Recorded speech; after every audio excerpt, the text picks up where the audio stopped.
شروع اللہ کا نام لے کر جو بڑا مہربان نہایت رحم والا ہے۔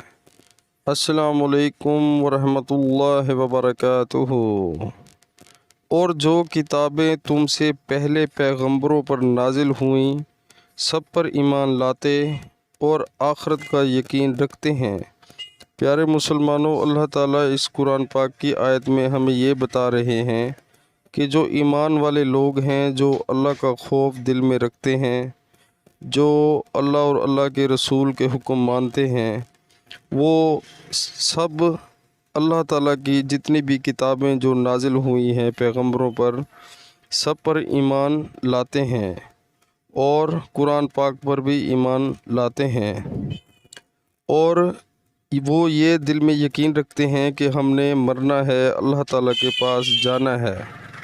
تو پیارے مسلمانوں، ہمیں بھی غور کرنا چاہیے کہ ہم جو ہے اپنی کس کنڈیشن میں زندگی گزار رہے ہیں۔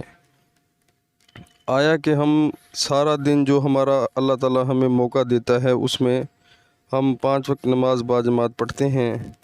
جو اللہ تعالیٰ نے کتاب ہمیں عطا فرمائی ہے ہدایت کے لیے، کیا ہم روز اس کو صبح اٹھ کر ہاتھ لگاتے ہیں، اس کو پڑھتے ہیں؟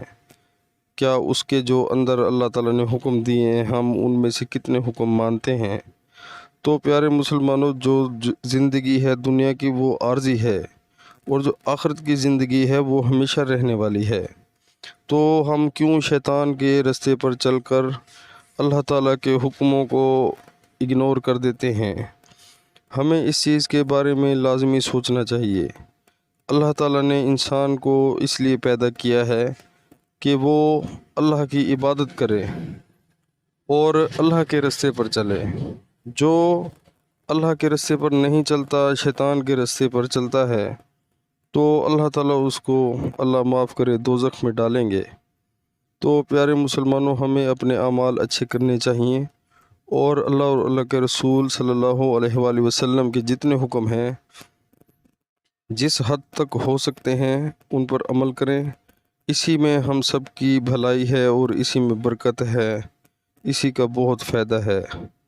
تو انشاءاللہ عمل کریں، اللہ تعالیٰ برکت ڈالیں گے اور آخرت کی زندگی بھی اچھی ہوگی اور دنیا کی زندگی بھی اچھی ہوگی انشاءاللہ۔ تو ملتے ہیں زندگی رہی تو اگلی ویڈیو میں، تب تک کے لیے السلام علیکم ورحمۃ اللہ وبرکاتہ۔